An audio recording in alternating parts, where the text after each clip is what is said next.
afternoon. This is a short video about how to read your student's personalized learning plan.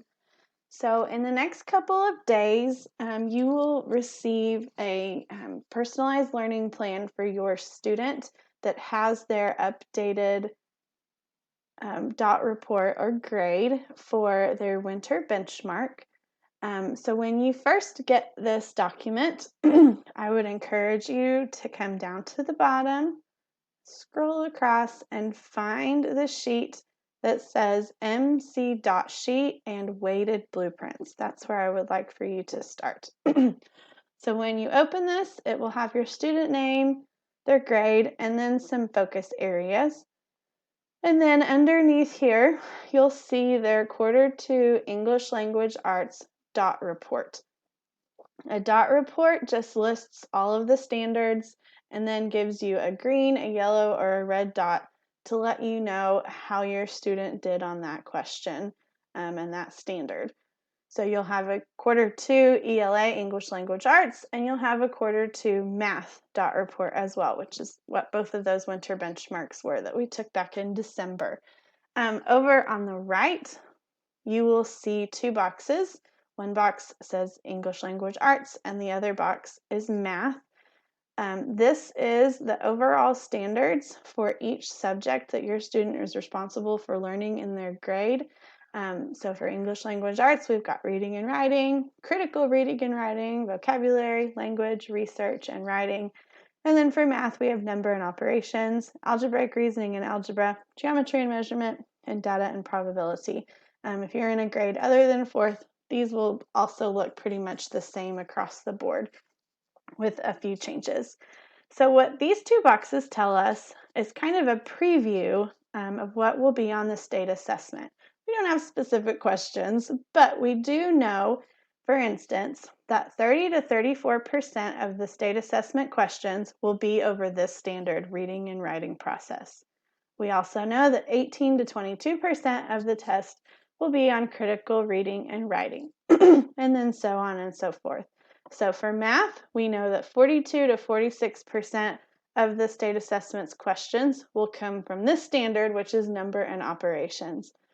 So what that means for your student is that as we move forward with our group meetings that we do every week, we will be focusing mostly on these standards that have the greater percentage of the test, because we want to make sure that your student is fully prepared for that state assessment.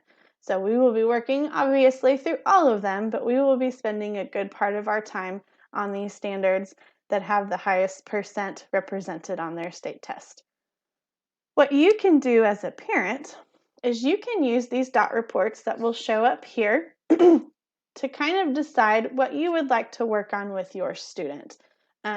We encourage you to look at the yellow dots first, because the yellow dots are what will means that they're pretty close to understanding that standard, so it would only take a little bit of extra help there as well for them to get to mastery. So if you come back to this second tab, you will see a list of our PLP weekly order. Again, PLP is personalized learning plan. So this is what should be done in week 1, week 2, week 3, and then so on and so forth. Next to it, you'll see a column that says MC results. MC stands for Mastery Connect. Mastery Connect is our assessment program that we use to make sure that your students are understanding the standards that are being taught either in their weekly meeting with their teacher or in their curriculum, whichever one that you chose. So this is the list of all of the standards for this particular one. Is 4th grade English Language Arts. So these are all of the standards for the entire year that your student is responsible for learning in English Language Arts. In this box, if your student took a Mastery Connect assessment, in this box it will tell you how they did. M stands for mastery, and that will give us this green color. That means they've got it, they're ready to move on. NM means near mastery, and that will display a yellow color. NM means that they are really close to mastering it. They might just need a little bit of extra practice. If a student has an R, this will turn red. That means that we need to probably do some extra work in whatever the standard is to make sure that we get this back up to mastery. Because again, we want to make sure that these are all green by the end of our school year. So, as these are filled in by me as your students take their Mastery Connects either in group meetings or as assignments, those green and yellow and red boxes will appear on these pages. So you can see that 4.2.R.1 on this page, 4.2.R.1 is green, and over here it is also green. So you can use this main page as a quick look to see how your student is doing. If you see lots of greens, they're on the right track. We're doing good. They can keep moving on to their next standards. And if we see yellows and reds, that's where we can do a little bit of improvement on things. This is where this PLP is so helpful to you as a parent. For each standard, there is an instructional video.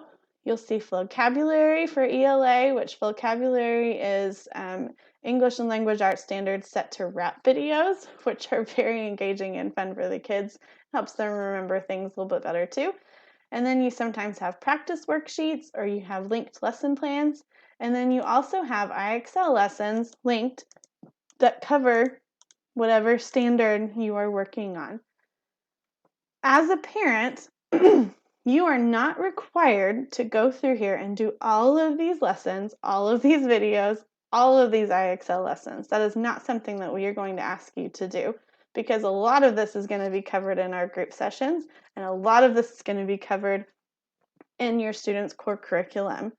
What you can do as a parent, if you really see your student struggling with something or with a standard, you can come in here, find the standard that they're struggling with, and work through some of these IXLs or videos or worksheets with them to kind of enhance their learning and let them know that we are a team working together so that they can be successful for this school year. Whether or not we take a state assessment or not, based on what the state of Oklahoma tells us, we still don't know for sure. We are going to work and do what we need to do to make sure that we are prepared for the state assessments either way. Because bottom line, we want your student to be prepared for next school year, whatever that may look like for your family. So please use this however you best see fit for your families.